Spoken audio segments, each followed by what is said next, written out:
오늘 말씀은요, 한 주간 또 하루하루 창세기 말씀 지금 묵상하고 있잖아요.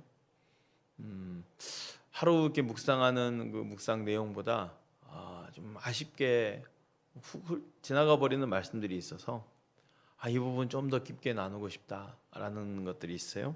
마침 창세기를 지나다 보니 중요한 본문들이 있어서 아마 8월 한 달은 창세기 말씀을 함께 더 깊이 있게 나눌 수 있지 않나 싶어요. 믿음, 소망, 사랑, 그 중에 제일은 사랑이라 그랬어요. 사랑은 아무리 강조해도 지나치지 않습니다. 하나님과 나와의 사랑이 그렇죠. 사랑을 하면 할수록 좋은 건 나누고 싶고 보람도 기쁨도 나누고 싶어요. 하나님이 나를 사랑하시기 때문에 나와 함께하고 싶고 하나님의 일들을 함께 나누고 싶은 거예요. 성경의 모든 역사가 이것을 증명하고 있습니다. 인간은 창조하신 후부터 하나님 언제나 당신이 사랑하신 사람과 일하셨어요. 그런데 문제가 생겼습니다. 내가 원하는 사랑과 하나님이 말씀하시는 그 사랑이 다를 때가 많다는 거예요. 우리 현대인에게 있어서 나를 채우려는 그 욕망이 마치 사랑으로 둔갑해서 우리는 이런 말 많이 하죠. 내 중심적으로. 내가 하면 로맨스. 이런 말을 하잖아요. 마치 내가 원하는 것만이 사랑인 양 늘 아름다운 노래와 같이 과장되어 표현되고 있다는 사실입니다. 그래서 오늘 제목이 사랑이요.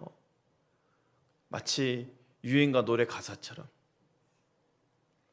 그런데 사랑도 우상이 될 수 있다는 것을 알려주고 싶어서 제가 이렇게 잡았어요. 우상을 숭배하면 그 우상의 노예가 되듯이 내가 원하는 그 욕망에 따라 그 사랑을 추구하다 보면 그 사랑의 노예가 될 수 있음을 보여주는 이야기가 성경 안에도 있습니다. 바로 야곱과 라헬, 레아와 야곱 이야기예요. 아브라함이 이삭을 낳고 어느덧 이삭은 세월이 흘러 아내 리브가를 통해서 쌍둥이를 임신했네요. 23절 말씀 볼까요? 여호와께서 그에게 이르시되 두 국민이 내 태중에 있구나. 두 민족이 내 북중에서부터 나누이리라. 이 족속이 저 족속보다 강하겠고 큰 자가 어린 자를 섬기리라 하셨더라. 큰 자가 어린 자를 섬기리라. 분명히 하나님은 이렇게 예언의 말씀을 했어요. 이삭도 하나님의 음성을 들었겠죠. 그런데도 불구하고 맏아들 에서에게 집중합니다. 둘째 야곱보다 그를 더 편애합니다. 이삭의 편애 때문에 에서는 거만하고 버릇없고 고집세고 충동적인 사람이 되어가고 야곱은 더 냉소적이고 울분에 차고 그렇게 자랐다는 것을 우리가 부인할 수 없어요. 급기야 나이가 들어 이제 유산을 아들들에게 물려줘야 할 이삭이 하나님의 애원을 무시하고 큰아들 에서에게 축복하려 했어요. 그런데 야곱이 감쪽같이 형 에서 몰래 아버지의 축복을 받아냈고 이 사실을 알게 된 에서가 야곱을 죽이기로 작정했기에 어머니 리브가가 야곱을 필사적으로 광야로 도피시키면서 외가 쪽으로 목숨을 피해 넘어가게 됩니다. 아버지의 축복을 인간적으로 가로채면서 이제는 장자의 권한을 잘 물려받을 줄 알았는데 어찌 보면 야곱의 인생이 파탄이 나버렸어요. 가족과 본인이 받을 유산 다 잃었고 이제 다시는 부모의 얼굴을 볼 기약이 없습니다. 머나먼 타지에서 외가의 몸을 의지했지만 어찌 보면 혼자 남은 인생입니다. 모든 걸 잃었습니다. 가진 것이라고는 몸뚱이 하나밖에 없어요. 비참한 인생이 되었습니다. 그런데 그러한 인생에 한 줄기 빛이 들어왔네요. 누굴까? 라헬. 그의 모든 것을 걸 만한, 사랑할 만한 사람이 생긴 거예요. 그래, 라헬만 얻으면 내 비참한 인생이 해결되리라. 그의 모든 아픔과 비참함과 애로움이 다 잊혀질 정도로 오직 라헬을 통한 사랑의 노예가 된 것입니다. 라헬만 얻으면 내 비참한 인생 회복되리라. 외가는 몸을 피하러 온 야곱을 따뜻하게 받아주었네요. 혈혈단신으로 광야를 지나오면서 과연 내가 거할 곳이 있을까? 한 번도 만나보지 못한 이 외가 식구들을 어떻게 찾을 것이며 내 불확실한 미래에 대해서 얼마나 불안했겠어요. 그런데 그런 불안한 가운데 마침 외삼촌 라반의 딸 라헬을 우물에서 만난 것 아닙니까? 다른 사람도 아니라 라헬을 만났다는 것은 둘 다 운명적인 만남이겠죠. 그렇게 해서 안전하게 외삼촌 집으로 인도되었어요. 13절 14절 말씀입니다. 라반이 그의 생질 야곱의 소식을 듣고 달려와서 그를 영접하여 안고 입맞추며 자기 집으로 인도하여 드리니 야곱이 자기의 모든 일을 라반에게 말하며 라반이 이르되 너는 참으로 내 혈육이로다 하였더라. 야곱이 그 한 달을 그와 함께 거주하더니. 남의 집살이가요, 아무리 친척이라 그래도 일주일 정도는 손님 대접 받을 수 있습니다. 근데 한 달이요. 한 달이면 서로 뭔가 불편해지기 시작할 것 아니에요? 분명한 선이 필요했음을 라반이 먼저 인지하고 야곱에게 제안을 하네요. 15절 말씀이에요. 라반이 야곱에게 이르되 내가 비록 내 생질이나 어찌 그리 내 일을 하겠느냐. 내 품삯을 어떻게 할지 내게 말하라. 품삯을 받는 일꾼이 되라는 거예요. 근데 야곱은 더 지혜롭게 관계를 깨지 않는 선에서 품삯을 받는 일꾼이 아니라 라헬을 얻기 위해서 이 기회를 붙잡습니다. 사실 라반이요, 보통 사람이 아니거든요. 얼마나 욕심이 많은지 몰라요. 그냥 야곱을 그냥 끌어안은 게 아니에요. 야곱이 한 달 동안 내 집에 있어 본 걸 보니까 얘가 이런저런 일을 하는 보니까 좀 괜찮거든요.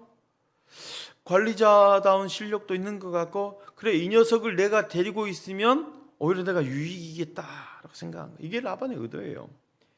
물론 야곱도 지금 라반의 제안이 아무것도 없는 자신에게 기회가 되겠지요.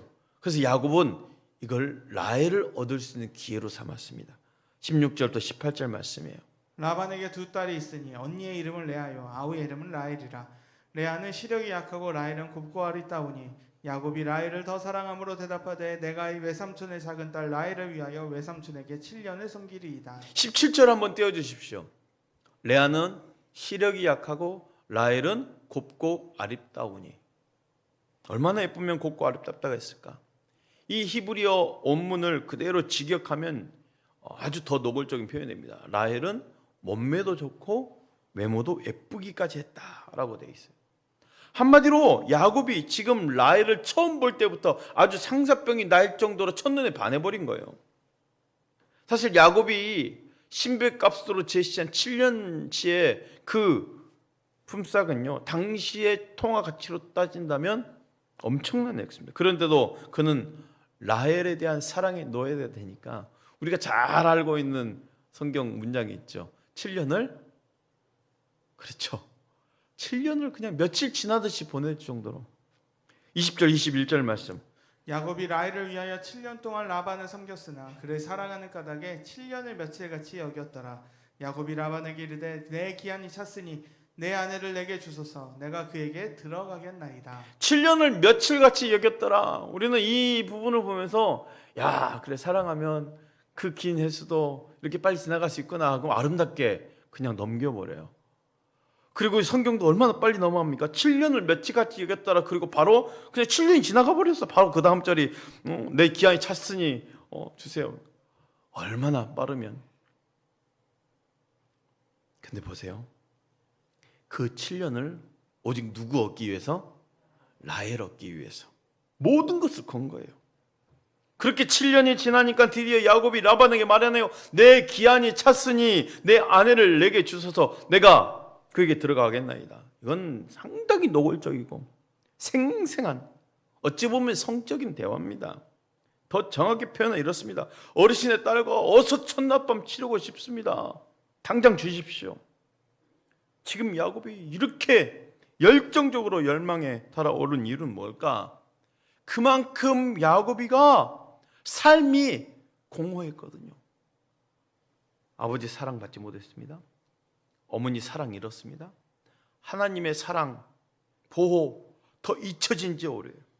그러던 차에 이토록 아리따운 여인을 처음 봤으니 아마도 그는 이렇게 생각했을 거예요. 그녀만 있으면 내 비참한 인생 다 보상될 거야. 그녀만 있으면 문제가 해결될 거야. 그래서 자기 인생을 의미를 찾으려는 그 마음과 열망이 온통 누구에게 있어요? 라헬이에요. 라헬. 야곱은 지금 자신에게 있는 모든 아픔, 외로움, 고통을 오직 내가 사랑하는 여인을 얻기만 하면 내 모든 문제가 치유될 것이라는 환상을 품고 있습니다. 여러분, 내가 사랑하는 대상이 우상이 될 수 있다는 것을 알려드리기 위해서 저희 말씀하는 거예요. 내가 사랑하는 대상이 하나님이 되어서는 안 된다는 거죠. 사랑 중독입니다. 야곱은 내면이 공허했기 때문에 자기 중심적 그 사랑이라는 우상 숭배에 빠지기 쉬웠던 거예요. 그는 라헬을 얻기 위해서 7년간을 일하겠다고 했는데 이는 당시 신부를 데려오고 오기 위해서 치르는 통상적 값보다는 약 4배가 더 많은, 4배나 많은 수준이었어요. 비양심적인 라반은 야곱이 지독한 상사병에 걸려 있음을 알고 그 상태를 이용한 거죠. 내가 라헬과 결혼해도 되겠냐는 그 질문에 이 라반이요, 그래 좋아 허락할게 이렇게 대답한 것도 아니에요. 일부러 예매하게 대답했어요. 그를 내게 주는 것이 타인에게 주는 것보다 나으니? 라고 말했을 뿐입니다. 근데 야곱은 자기가 듣고 싶은 대로 듣는 거예요. 승낙이라고 표현하죠. 승낙이 아니라 라반의 입장에서는 그래 너하고 라헬이 맺어지는 것도 괜찮겠네, 이 정도였어요. 7년이 지나자 야곱은 라반에게 가서 내 아내를 주소서 말했고 풍습대로 성대한 혼례가 시작되네요. 한참 흙이 무려 익었을 때 라반은 얼굴에 베일을 덮어 씌운 채 야곱의 아내를 데려왔고 야곱은 술에 취한 채로 그녀와 동침했어요. 아침에 보니 라헬이 아니라 레아였어요. 성경에 정말 유명한 문구죠. 아침에 보니 레아라. 25절 말씀을 우리 함께 읽어봅시다. 시작. 야곱이 아침에 보니 레아라. 라반에게 이르되 외삼촌이 어찌하여 내게 이같이 행하셨나이까? 내가 라헬을 위하여 외삼촌을 섬기지 아니하였나이까? 외삼촌이 나를 속이심은 어찌 됨이니까? 여러분, 우리 인생을 보더라도요, 이 문장이 우리에게 주는 의미가 있어요. 아침에 보니 레아라. 아침에 보니 레아라. 이 모든 상황은 실수가 아닙니다. 라반의 의도적인 계획 가운데 이루어진 사기 결혼이에요. 그럼 라헬을 어떻게 했을까? 라헬도 야곱이를 사랑했잖아요. 분명히 라반은 라헬을 불러다 놓고 얘야, 네 언니가 먼저 시집 가야 되지 않겠니? 안 된다고 때를 쓰면 아마 협박까지 하면서 라헬을 감금했는지도 모르겠어요. 더 당돌한 건 레아예요. 자기 자리가 아닌데도 그 자리를 비집고 들어갔잖아요. 아버지의 음모와 동침해서 음모에 동의했다는 점이 바로 그렇습니다. 둘 다 함께 모의해서 야곱을 속인 거예요. 근데 보세요. 야곱이란 이름을 보십시오. 그 이름의 뜻이 붙잡다예요. 속이는 자예요. 그는 태어날 때부터 형의 발꿈치를 붙잡고 태어났어요. 그의 인생이 그래요. 붙잡는 인생이에요. 이거 붙잡기 위해서 사람을 속여야 돼요. 얼마나 교활합니까? 그래서 그의 인생이 평탄하지가 못해요. 붙잡고 살아야죠. 이거 놓치기 싫어서 갖은 술수를 다 써야지요. 그래서 남을 속이는 자, 붙잡는 자, 그 이름의 뜻처럼 그렇게 살아왔어요. 그런데 그가 그렇게 살아왔는데 그렇게 당한 거야. 그렇게 당한 거야. 아니 어떻게 아침 해가 뜰 때까지 몰랐을까요? 레아가 철저하게 위장했기 때문이겠죠. 목소리를 흉내내고 라헬의 옷을 입고 라헬처럼 화장했을 거예요. 이 상황에서 뭐 생각납니까? 7년 전에 야곱이 에서의 목소리를 흉내내고 에서의 몸처럼 양털을 몸에다 입히고 아버지에게 사기쳤던 그 방법 그대로 본인이 당하는 것 아니겠어요? 그때 야곱도 에서의 목소리 흉내내고 염소새끼 털을 가지고 손과 목에 감싸서 에서처럼 꾸몄어요.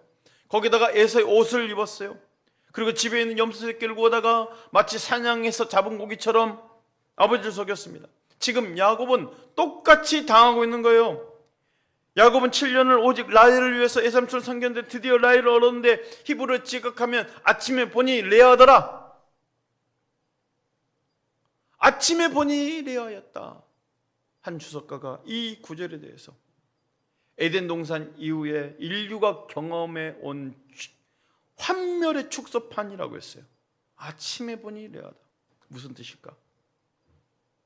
우리의 희망을 어디에 걸든지 간에 아침에 보면 라헬이 아니라 레아라는 뜻이에요. 아무리 최고의 배우자라도 별 수 없습니다. 라헬과 살고 있는 것 같지만 일어나 보면 늘 레아입니다. 이 상황은요, 우리가 온갖 희망을 두고 있는 사랑하는 상대에게서 수시로 느껴지는 감정이에요. 내가 사랑하는 사람에게서, 남편에게서, 아내에게서, 자녀에게서 내가 너에게 어떻게 했는데 너가 감히 나한테 이럴 수 있어? 그렇잖아요. 배신감을 느끼고. 사람들은 대부분 자기가 저지른 실수는 생각지 않고 자기가 받은 상처만 생각한다는 거죠. 자기가 가해한 것 생각하지 않고 피해받은 것만 생각합니다.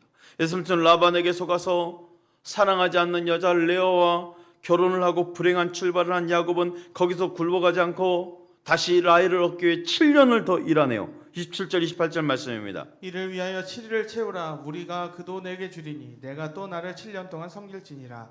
야곱이 그대로 하여 그 7일을 채우매 라반의 딸 라헬도 그에게 아내로 주고 14년입니다.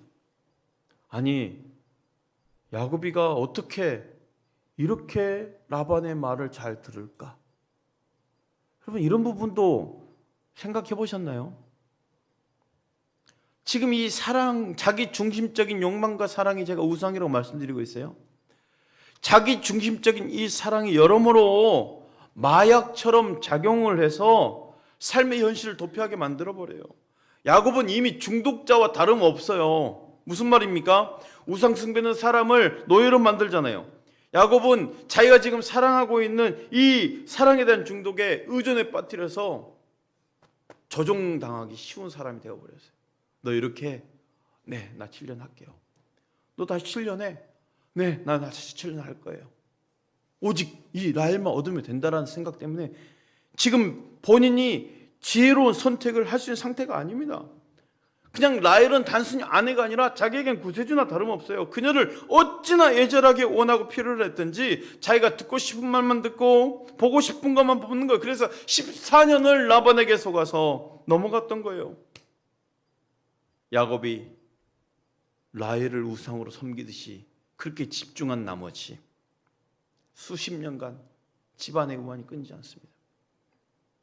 레아의 아들들보다 라헬의 아들 그 요셉이를 너무나도 편애하니까 모든 자녀들의 마음에 상처와 원한이 남기고 노골적으로 레아보다 라헬을 더 사랑하였더라 이렇게 하니 온 집안 독소가 퍼진 거예요. 이렇게 자기중심적인 욕망의 사랑은요, 자기뿐만 아니라 자기를 알고 있는 모든 사람에게 피폐하게 만든다는 것이요. 따라서 할까요? 인격적인 하나님께 손 내밀라. 인격적인 하나님께 손 내밀라. 이 슬픈 이야기에서 그나마 영적 성장을 보이는 유일한 인물이 있습니다. 레아입니다. 레아. 레아를 묘사한 문장을 보면 그는 시력이 약했다라고 표현하잖아요. 16절 17절 한번 읽어주십시오. 라반에게 두 딸이 있으니 언니의 이름은 레아요 아우의 이름은 라헬이라. 레아는 시력이 약하고 라헬은 곱고 아리따우니. 17절 자세히 보면 레아는 시력이 약하고 라헬은 어떻게 돼 있어요? 문장이 앞뒤가 비교가 됩니까 안 됩니까? 어찌 보면 안 돼요. 시력이 약하다는 건 우리가 일반적으로 뭐가 안 좋다는 거야? 눈이 안 좋다는 건데 갑자기 라헬은 예쁘다고 말해요. 전혀 안 맞는 말이죠. 근데 이 말은 무슨 뜻일까? 의미가 있겠죠. 여러분 아시겠죠? 라헬은 아주 예쁘고 레아는 예쁘지가 않다라는 거야. 근데 단순히 예쁘지 않다라는 게 아니에요. 시력이 약하다고 표현했다는 것을 잘 보십시오. 뭔가 보기 흉하게 흠이 있다는 뜻이에요. 그만큼 안 좋다라는 거예요. 그래서 라반은요, 자기 딸 레아가 결혼하기 위해서 누군가 지참금을 들고 올 남자가 아무것도 없으리라는 것을 알았고 이 문제를 해결하기 위한 답을 누구에게 찾은 거예요? 야곱. 마침 잘 됐다. 레아는 어디 시집도 보내기도 어려운데 그래, 이번 기회에 야곱에게 팔듯이. 근데 그것이 레아에게는 어떤 의미겠어요? 아버지에게도 원하지 않는 딸, 결혼했는데 남편에게도 사랑받지 못한 아내, 레아는 아무도 원하지 않는 여자가 된 거예요. 야곱은 다시 7년 후 라헬과 결혼했지만 우리는 눈에 불을 보듯 뻔하죠. 이 라헬과 레아에 있는 이 결혼 생활이 그 집안이 행복했을 리가 없겠죠. 갈등이 끊이지 않았을 거예요. 30절 말씀을 함께 봅시다. 야곱이 또한 라헬에게로 들어갔고 그가 레아보다 라헬을 더 사랑하여 그가 레아보다 라헬을 더 사랑하여. 분명히 요셉에는 레아가 느낄 정도로 라헬을 사랑했습니다. 근데 레아의 마음 어떠했을까? 그래, 내가 적극적으로 노력하면 남편이 나를 사랑해 줄 수 있을 거야. 야곱이 라헬에게 대하듯이 지금 레아도 야곱에게 그 모든 것을 걸어버린 거예요. 이제 보십시오. 그의 모든 마음과 희망은 어디에 걸어져 있는지 오직 야곱의 사랑을 얻는 데에만 집중되어 있습니다. 32절 말씀. 레아가 임신하여 아들을 낳고 그 이름을 르우벤이라 하여 이르되 여호와께서 나의 괴로움을 돌보셨으니 이제는 내 남편이 나를 사랑하리로다 하였더라. 레아가 잉태해서 아들을 낳았습니다. 르우벤이라고 이름 지었습니다. 야곱의 앞으로 나오게 될 12아들 중에 첫째입니다. 르우벤이라는 뜻, 나의 괴로움을 들으셨다. 그리고는 뭐라고 합니까? 내 남편이 나를 사랑하라. 오직 어디 집중하고 있어요? 남편의 사랑받는 데 집중하고 있는 거예요.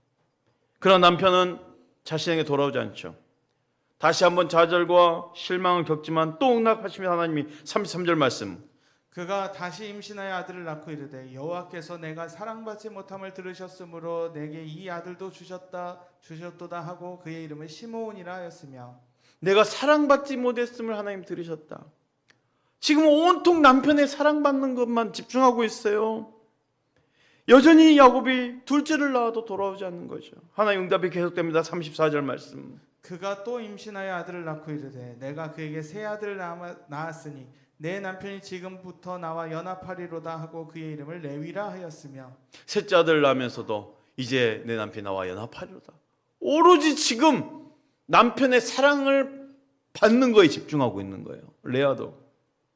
그런데 여기에 정말 중요한 인물이 태어나죠. 제사장 족속이 되는 레위가 셋째 아들로 레아를 통해서 나온 거예요. 레위의 이름도 내 남편이 지금부터 나와 연합하리로다 하였어요. 아이 셋을 낳을 때까지 이 여자의 그 아픔이 얼마나 깊었던지, 오직 남편의 사랑을 받는 것이 인생의 목표입니다. 기도 제목이 하나님, 내 남편이 돌아오는 곳으로 잡는 거야. 기도 제목이 얼마나 가슴 아픈 기도 제목입니까? 그러나 그녀의 꿈이 이루어지지 않고 하나님의 응답이 계속되네요. 35절 말씀. 그가 또 임신하여 아들을 낳고 이르되 내가 이제는 여호와를 찬송하리로다 하고 이로 말미암아 그가 그의 이름을 유다라 하였고 그의 출산이 멈추었더라. 넷째 아이가 태어나는데 이 아이의 이름이 유다. 레위보다 더 중요한 계보가 여기서 나오죠. 유다.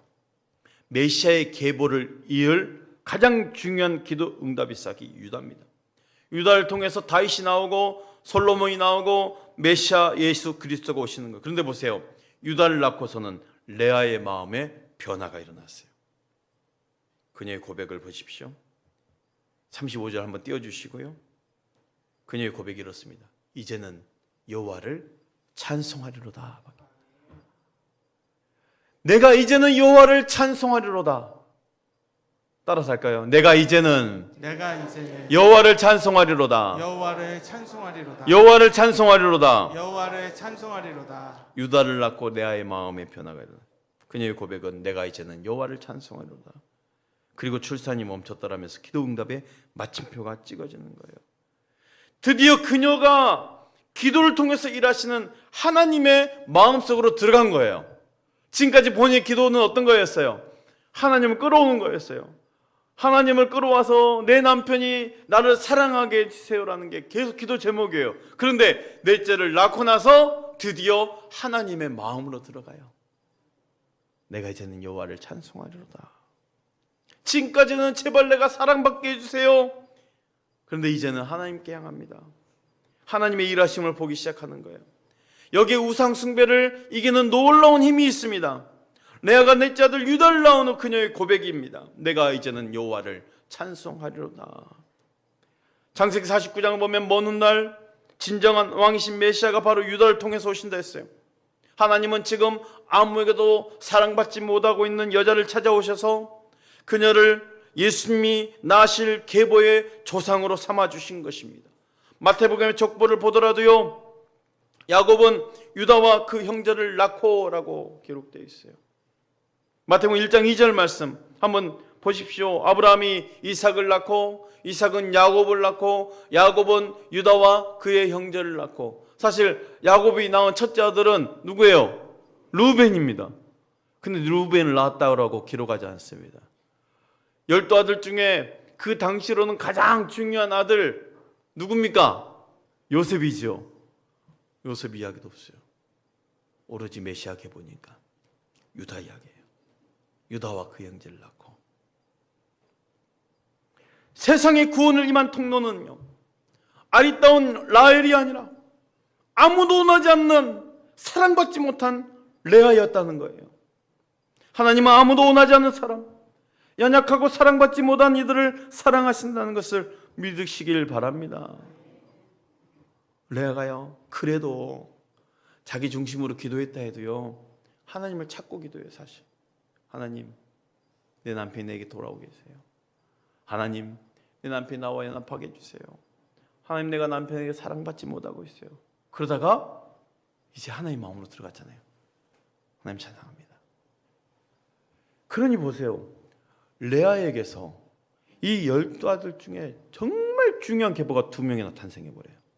제사장 레위, 메시아 계보 유다가 나와요. 안타까운 게 라헬이 이 10명의 아들이 나올 때까지 태에 애가 없다가 마지막 하나님이 이 라헬의 손을 들었다고 그랬어요. 창세기 30장 22절에 이렇게 말하고 있거든요. 하나님이 라헬을 생각하신지라 하나님이 그의 소원을 들으시고 그 태를 여셨어요. 그때서야 기도한 거야. 라헬이 그때서야. 기도가 필요 없겠지. 왜 남편의 사랑 다 받고 있으니까. 그때서야 하나님이 그의 손을 들이시고 그 태를 여셨으므로 그 이름 요셉이라 그랬어요.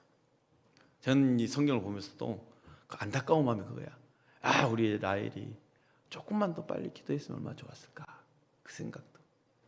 한 여자에게서 제사장 계보와 메시아 계보가 다 나와버렸으니 조금만 빨리 기도했으면 이 역사의 판도가 또 어떻게, 그렇지?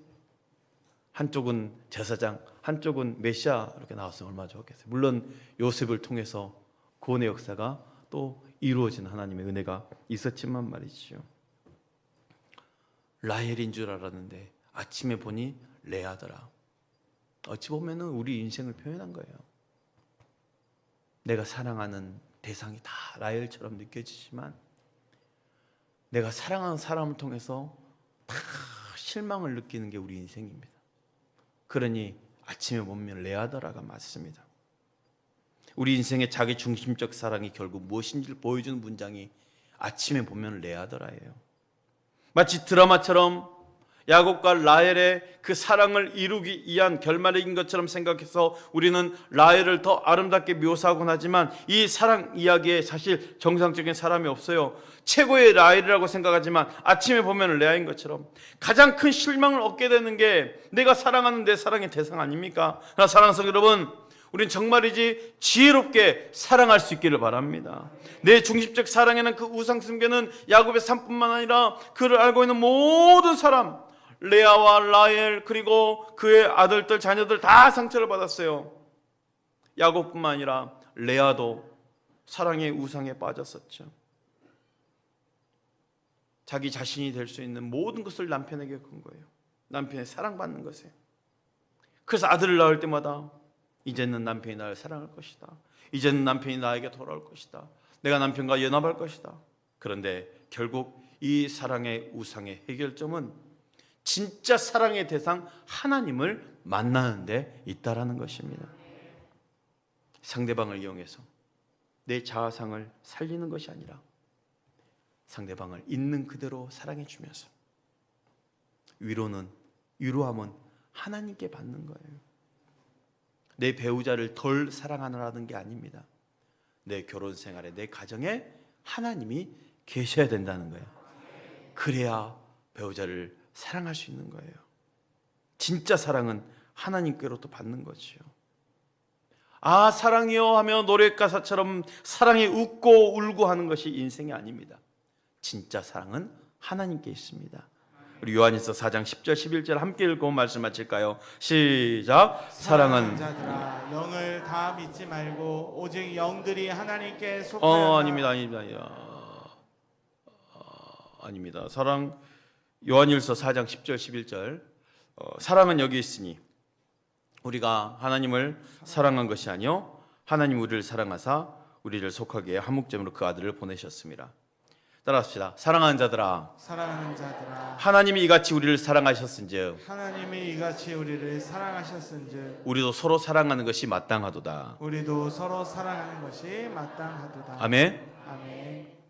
하나님이 자기 아들을 죽기까지 나를 사랑하듯이 내 남편을, 내 아내를 그 하나님의 사랑으로 만나시길 축복합니다. 아멘. 하나님 그렇게 나를 사랑하듯이 내 자녀를 사랑할 수 있기를 바랍니다.